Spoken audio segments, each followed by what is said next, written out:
நான் இன்னைக்கு பார்க்க போறது இப்ப ரீசெண்டா ரிலீஸ் ஆன கிஷ்கிந்தாபுரிங்கிற ஒரு தெலுங்கு ஹாரர் மூவி தாங்க. ட்ரைலர் பார்த்தப்ப கூட ஏதாவது வழக்கமான ஹாரர் மூவியா தான் இருக்கும்னு பெருசா இன்ட்ரெஸ்ட் வரல. ஆனா அந்த படத்தோட ஹீரோ பெல்லம் கொண்ட ஸ்ரீனிவாஸ் படத்தோட பிரஸ் மீட்ல நீங்க இந்த படம் பார்க்க ஸ்டார்ட் பண்ணி 10 நிமிஷம் கழிச்சு மொபைல் எடுத்தீங்கன்னா நான் இந்த சினிமா இண்டஸ்ட்ரியை விட்டே போயிடுறேன்னு சவால் விட்டுருக்காரு. எந்த அளவுக்கு சொல்றாருன்னா மூவி கண்டிப்பா இன்ட்ரெஸ்டிங்கா இருந்தாகணும்ல. எனக்கு இந்த படம் பர்சனலா ஒரு கோட் ஆச்சுங்க. அதே மாதிரி உங்களுக்கும் பிடிக்கும்னு நம்புறேன். வாங்க இப்ப கதைக்குள்ள போகலாம். நீங்க இந்த சேனலுக்கு புதுசா இருந்தீங்கன்னா சேனலுக்கு சப்ஸ்கிரைப் பண்ணிட்டு அப்படியே மறக்காம பக்கத்துல இருக்கிற பெல் ஐகானையும் தட்டி விட்டுருங்க. வீடியோ பிடிச்சிருந்தா அப்படியே ஹைப்பும் கொடுத்து விடுங்க. இந்த வீடியோ இன்னும் நிறைய பேருக்கு போய் சேரும். படத்தோட ஓப்பனிங்ல 1989 நடக்கிற மாதிரி ஆரம்பிக்கிறாங்க. நடு ராத்திரி கிஷ்கிந்தாபுரியில இருக்கிற ஸ்வர்ணமயாங்கிற ஒரு ரேடியோ ஸ்டேஷனை காட்டுறாங்க. அங்க வேலை பார்க்குற 5-6 பேரும் ஒரே பதட்டமா இருக்காங்க. நம்ம தப்பு பண்ணிட்டோம்னு தோணுது, நம்ம செஞ்சதை யாராவது கண்டுபிடிச்சிருவாங்களோன்னு எல்லாரும் பயத்துல இருக்க, அப்ப உள்ள இருந்து யாரோ அழுகுற மாதிரி குரல் கேக்குது. என்னடா என்னென்னமோ நடக்குதுன்னு எல்லாரும் மெதுவா உள்ள வந்தா திடீர்னு ரேடியோ ஆன் ஆகுது. வணக்கம், நீங்கள் கேட்டுக்கொண்டிருப்பது ஸ்வர்ணமயா எஃப்எம் அப்படின்னு அமானுஷ்ய குரல்ல பேசி எல்லாருக்கும் ஒரு பாட்டை டெடிகேட் பண்ண அதுல எல்லாருக்கும் அப்படியே அள்ளு விட்டுருதுங்க. உடனே அலறி அடிச்சுக்கிட்டு எல்லாரும் அங்கிருந்து ஓட பார்க்க ஒரு அமானுஷ்ய சக்தி ரத்தம் தெறிக்க தெறிக்க அவங்க எல்லாரையும் கொடூரமா கொன்னுடுது. அதுவும் கொன்னவங்க எல்லாரையும் ஸ்வஸ்திக் சிம்பிள்ல படுக்க போட்டு போயிருக்குங்க.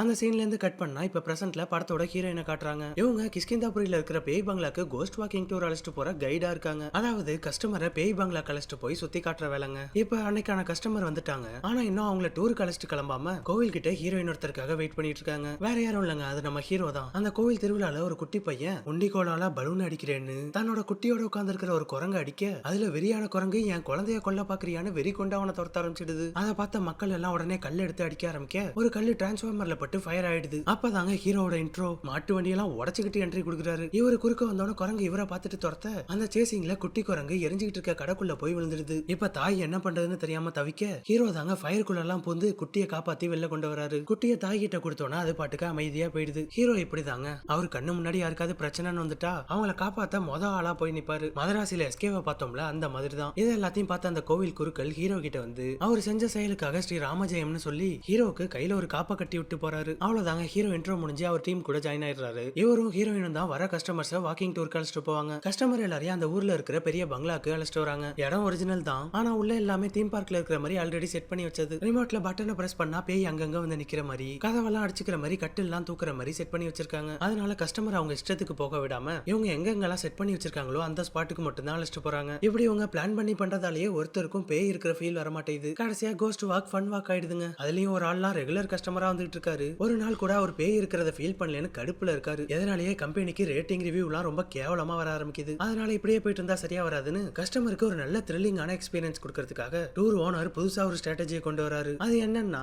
இனிமே கிளைண்ட்ஸே அவங்க எந்த இடத்துக்கு போறதுன்னு செலக்ட் பண்ணிக்கலாம். குலுக்கல் முறையில கிஷ்கிந்தாபுரியில இருக்கிற எந்த ஹாண்டிங் பிளேஸ வேணாலும் செலக்ட் பண்ணிக்கலாம்னு சொல்ல கஸ்டமர் வந்து ஒரு சீட் எடுக்கிறாப்ல. அப்படி என்ன எடுத்திருக்காருன்னு பார்த்தா அது ஸ்வர்ணமாயா ரேடியோ ஸ்டேஷன். ஓனர் சொல்லிட்டதால ஹீரோவும் வேற வழி இல்லாம எல்லாரையும் ரேடியோ ஸ்டேஷனுக்கு அழைச்சிட்டு வராரு. இதுல அவங்க பக்கத்து வீட்டு பாப்பா வேற நானும் வருவேன்னு வந்திருக்குங்க. அந்த ரேடியோ ஸ்டேஷன் வாசல்ல பார்த்தா பெரிய பெரிய சங்கிலி பூட்டெல்லாம் போட்டு பூட்டி இருக்கு. பக்கத்திலேயே சூளம்லாம் சொருகி இருக்கு. ஹீரோ அந்த சூளத்தை புடுங்கி அதை வச்சு பூட்டை உடைச்சு எல்லாரையும் உள்ள அழைச்சிட்டு போறாரு. இங்க கதவு திறந்தா பக்கத்துல இருக்கிற ரயில்வே ட்ராக்ல இருக்கிற ஜல்லிக்கல் எல்லாம் குலுங்க ஆரம்பிக்குதுங்க. உள்ள வந்தவங்க வழக்கம் போல இடத்த சுத்தி பாக்குறாங்க. ஆனா ஒரே இடத்துலயும் பேய பார்க்க முடியல. எங்கயா பேய காணும், எங்க தான் இருக்கு, மேல இருக்கா கீழே இருக்கா இல்ல ஏதாவது ரூம்ல இருக்கான்னு கேட்க இவங்க என்ன சொல்றதுன்னு தெரியாம இது வீடு இல்ல ரேடியோ ஸ்டேஷன், ரேடியோல தான் பேய் இருக்குன்னு சொல்லிடுறாங்க. அப்படின்னா ரேடியோவை ஆன் பண்ணுங்கன்னு எல்லாரும் சொல்ல ஹீரோவும் வேற என்னத்த சொல்லி சமாளிக்கிறதுன்னு தெரியாம ரேடியோவை ஆன் பண்றாரு. ஆனா ஒரு ரெஸ்பான்ஸும் இல்லையா. வெயிட் பண்ணி பார்த்தவங்க எதுவும் வரலன்னு அங்க இருந்து கிளம்ப திடீர்னு ரேடியோ ஆன் ஆயிடுது. எல்லாருக்கும் வணக்கம், இன்னைக்கு தேதி 9/8/1989 ரேடியோ ஸ்டேஷன் மறுபடியும் திறக்கப்பட்டுருச்சு, இனிமே தொடர்ந்து செயல்படும்னு சொல்லுது. உடனே அந்த கேங்ல இருக்கிற ஒருத்தர் அது செத்து போன ஒரு பொண்டாட்டியா இருக்கும்னு நினைச்சுக்கிட்டு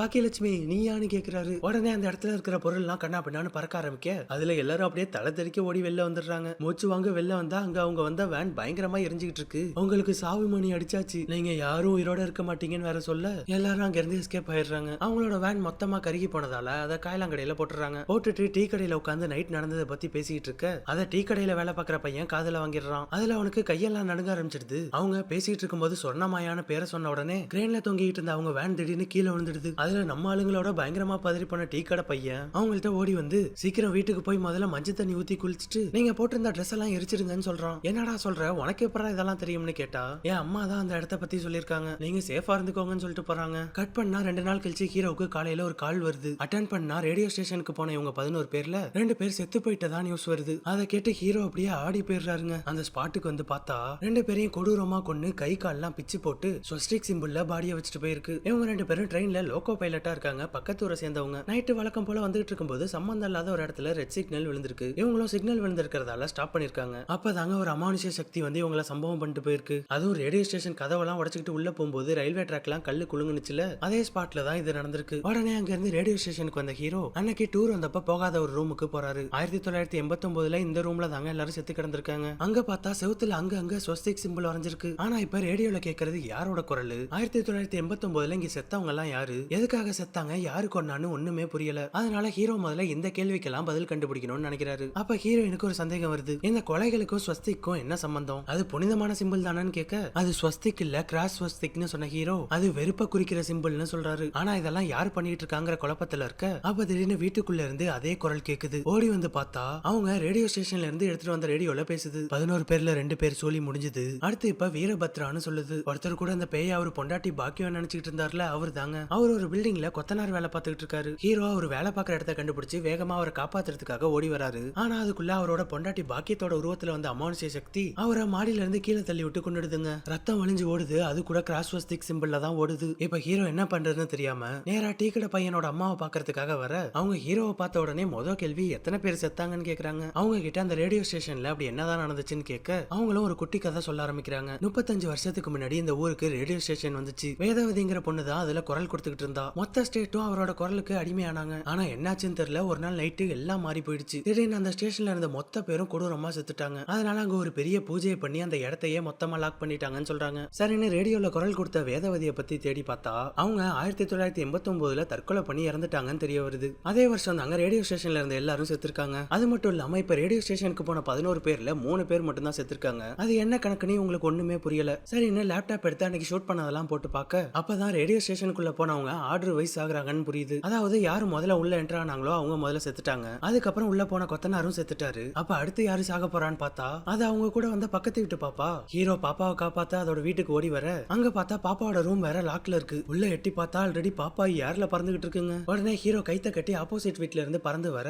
ஜன்னல் உடைச்சிட்டு வந்து பாப்பாவை காப்பாத்திடுறாரு. நல்ல வேலைங்க, சரியான நேரத்துல வந்து காப்பாத்திட்டாரு. உன்னை கொல்ல வந்தவங்கள நீ பாத்தியான்னு பாப்பா கிட்ட கேட்க பாப்பாவும் பார்த்தேன்னு சொல்லி ரேடியோ ஸ்டேஷன்ல இருந்து எடுத்துட்டு வந்த ஒரு பர்ஸ கொடுக்குது. உள்ள ஒரு பாஸ்போர்ட் சைஸ் போட்டோ இருக்கு. அதை பார்த்தோன்னே ஹீரோ திரும்ப எல்லாரையும் ரேடியோ ஸ்டேஷனுக்கு அழைச்சிட்டு வராருங்க. ரேடியோ மூலமா தான் கம்யூனிகேட் பண்ணுதுங்கிறத புரிஞ்சுக்கிட்ட ஹீரோ எல்லாரும் எடுத்துட்டு போன ரேடியோ கொண்டு வர வச்சு எல்லாத்தையும் கொளுத்தி போட்டுறாரு. அவ்வளவுதான், இனிமே என்ன பண்ணுவ, புடவை பின்னாடி ஒளிஞ்சிக்காம வெள்ள வாடான்னு சொல்ல இவர் என்ன பொண்ணை வாடா போடான்னு சொல்றாருன்னு எல்லாரும் முழிக்கிறாங்க. இங்க தாங்க பெரிய ட்விஸ்டே ரிவீல் ஆக ஆரம்பிக்குது. நீ எங்களை ஃபேஸ் பண்ண முடியாத கோலடா, முடிஞ்சா வெள்ளவான்னு பாப்பா கொடுத்த போட்டோவை வெளில எடுக்க பார்த்தா அதுல இருக்கிறது ஒரு பையன். டக்குன்னு கையில இருந்த அந்த போட்டோ எரிஞ்சு போயிடுது. அப்ப அங்க ஒரே புகையா கிளம்ப அதுக்குள்ள இருந்து ஒரு அமானுஷ்ய சக்தி பறந்து வருது. கொய்யால அது நம்ம சாண்டி மாஸ்டர். அந்த புகையில அவரோட உருவத்தை காட்டிட்டு காத்தோட கரைஞ்சு போயிடுறாரு. கட் பண்ணா இவர் இப்ப யாரு என்னன்னு கண்டுபிடிக்கிறதுக்காக ஹீரோ அந்த ஒரு போலீஸ் ஸ்டேஷனுக்கு வராரு. 1989 ரேடியோ ஸ்டேஷன்ல நடந்த சம்பவத்தோட ஃபைலை கேட்க இன்ஸ்பெக்டருக்கு அந்த கேஸை நினைச்சாலே பதற ஆரம்பிக்குது. இருந்தாலும் அந்த ஃபைல் எடுக்கிறதுக்காக போக திடீர்னு ஸ்டேஷனுக்கு வெளில இருந்த டிரான்ஸ்ஃபார்மர் வெடிச்சு செதறிடுது. அதுல அந்த ஏரியால கரண்ட் போயிடுது. எல்லாரும் அந்த சத்தம் கேட்டு வெளில ஓட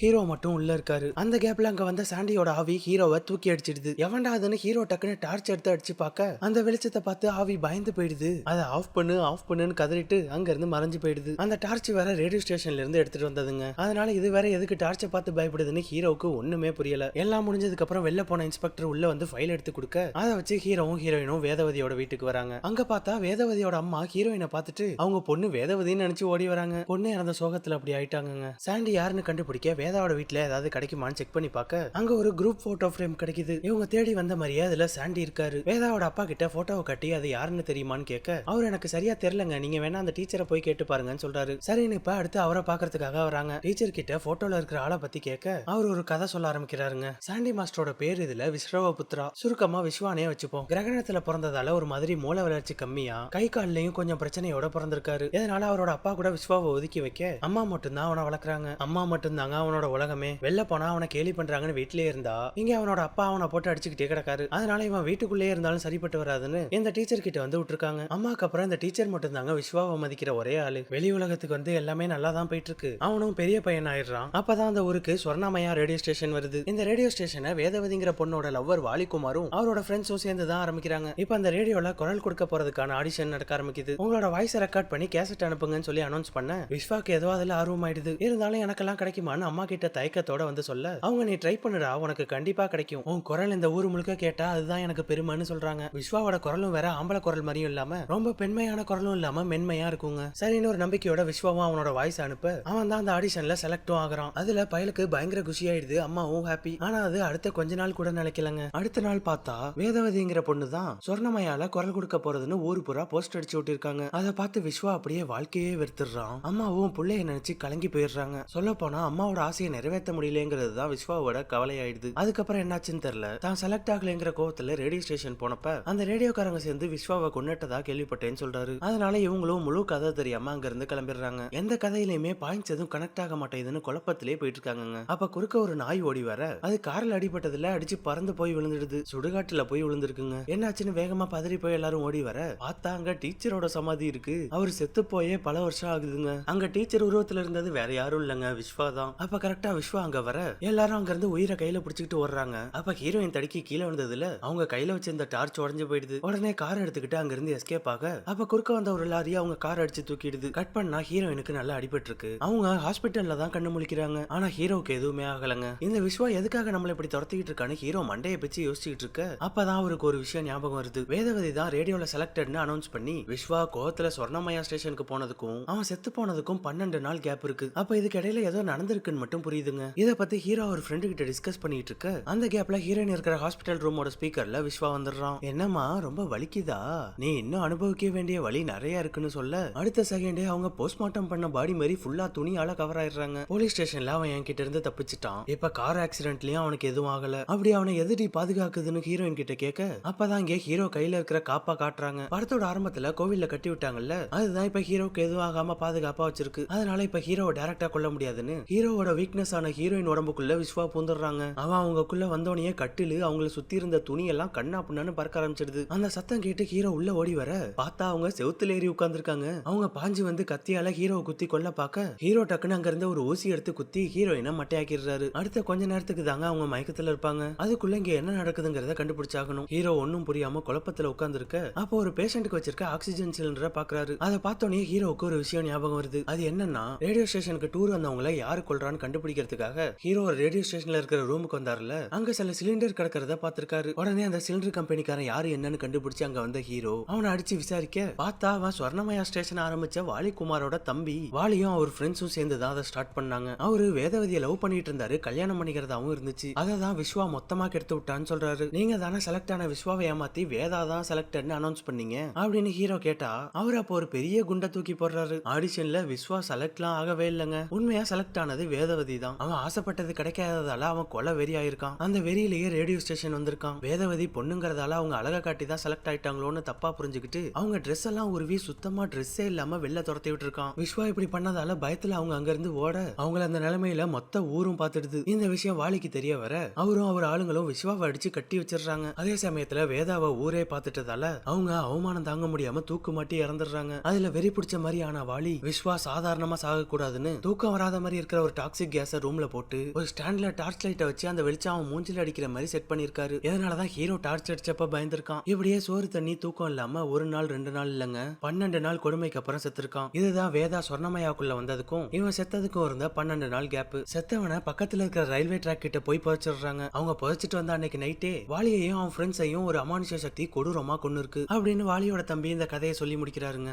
அப்படின்னா அவன் அம்மா ஆசைப்பட்டதுக்காகவா இதெல்லாம் பண்ணான்னு கேட்க அப்பதான் இன்னொரு பெரிய ட்விஸ்ட். வாலியோட தம்பி விஸ்வாவை பத்தி விசாரிச்சதுல அவன் பிறந்த அன்னைக்கே அவன் அம்மா செத்துட்டாங்கன்னு சொல்றாரு. அதை கேட்டு ஹீரோவுக்கு மொழி பிதுங்கி போயிடுதுங்க. அது மட்டும் இல்லாம விஸ்வாவோட அப்பா அவனை கொஞ்சம் கூட கண்டுக்காததால அவன் உயிரில்லாத பொருள் கிட்ட எல்லாம் பேசி பழக ஆரம்பிச்சிருக்கான். அப்ப வீட்டுல கிடந்த ஒரு கண்ணாடியை பார்க்க அதுல அவன் அம்மா தெரிய ஆரம்பிச்சிருக்காங்க. அதையே அவன் அம்மாவா நினைச்சு வாழ ஆரம்பிச்சிருக்காங்க அப்படிங்கறத நமக்கு காட்டுறாங்க. இப்ப வாலியோட தம்பி ஹீரோ கிட்ட இந்த பிரச்சனையில இருந்து வெளில வரதுக்கு ஒரே வழி சொர்ணமயால எல்லாரும் செத்ததுக்கு அப்புறம் அங்க பூஜை பண்ணி லாக் பண்ண சாமியாரா பாக்குறது தானே சொல்றாப்ல. அதனால ஹீரோவும் அந்த சாமியாரை வந்து பார்க்க அவரு ஹீரோவோட கையை பிடிச்சு நடந்ததெல்லாம் பார்த்துட்டு புதுசா ஒரு கதை சொல்றாரு. ஹீரோ கஸ்டமர்ஸ் ரேடியோ ஸ்டேஷனுக்கு டூர் அழைச்சிட்டு வந்தப்ப வந்தவங்க அங்க ஒரு கண்ணாடியை பார்த்திருக்காங்க. விஸ்வா அவங்க அம்மாவா நினைச்சிட்டு இருந்தாங்கல்ல அந்த கண்ணாடி தான். அவங்க அந்த கண்ணாடி எடுத்து பார்த்துட்டு இருக்கும்போது அதுல இருந்து நிறைய புராணுங்களோட பயத்துல கீழே தூக்கி போட்டு அந்த கண்ணாடியை எல்லாரும் சேர்ந்து மேய்ச்சிருக்காங்க. வச்சிருக்காங்க. அதுல பாதி உடைஞ்சது ஹீரோ வாங்கி தூக்கி போட்டு உடைச்சதுல மொத்தமா நொறுங்கி போயிடுது. இந்த கண்ணாடி எப்போதும் அவன் கூட தாங்க இருக்கும். ஆடிஷன்ல அவன் செலக்ட் ஆகலன்னு கோவத்துல சொர்ணமயாக்கு வரும்போது கூட இது அவன் கூடவே தான் இருந்துச்சு. அவன் செத்து போய் புதைச்சதுக்கு அப்புறம் கூட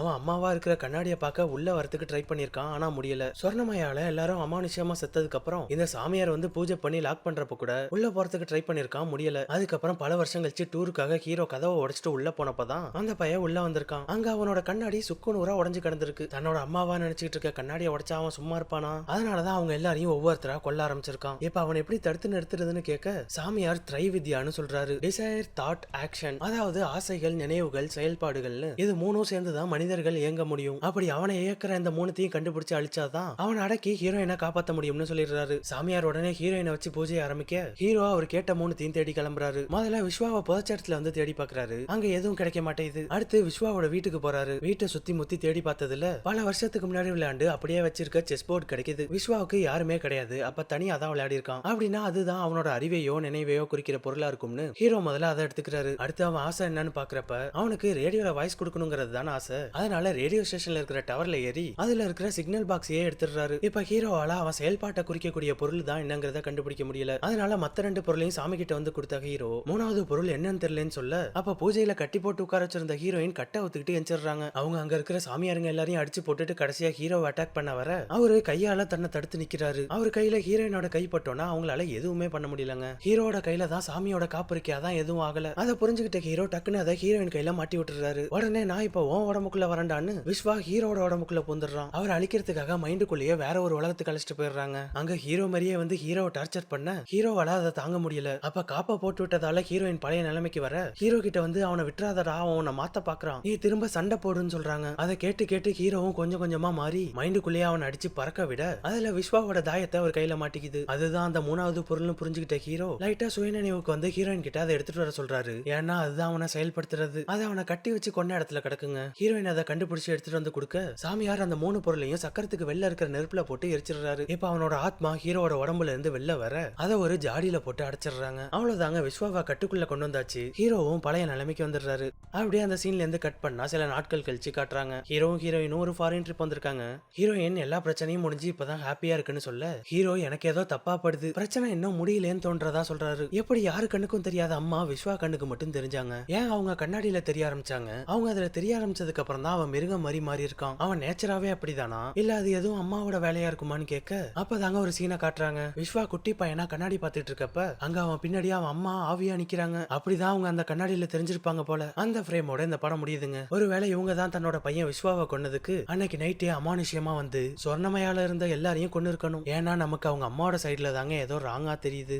இந்த வீடியோ எப்படி இருந்துச்சுன்னு கமெண்ட்ஸ்ல சொல்லுங்க. பிடிச்சிருந்தா லைக் போடுங்க. சேனலுக்கு புதுசா இருந்தீங்கன்னா சப்ஸ்கிரைப் பண்ணிட்டு பக்கத்துல இருக்க பெல் ஐக்கான மறக்காம தட்டி விட்டுருங்க.